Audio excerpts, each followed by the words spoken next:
जटाधरं पाण्डुरङ्गं शूलहस्तं दयानिधिं सर्वरोगहरं देवं दत्तात्रेयमहं भजे।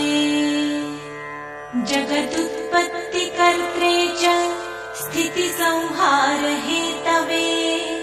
भवपाशविमुक्ताय दत्तात्रेय नमोऽस्तुते।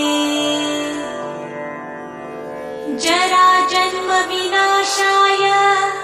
देहशुद्धीकराय च दिगम्बरदयामूर्ते दत्तात्रेय नमोऽस्तुते।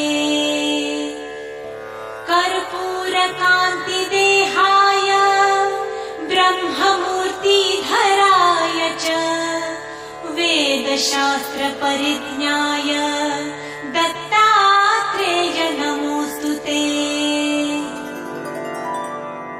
ह्रस्वदीर्घकृशस्थूला नामगोत्रविवर्जिता पञ्चभूतैकदीप्ताय दत्तात्रेय नमोऽस्तुते।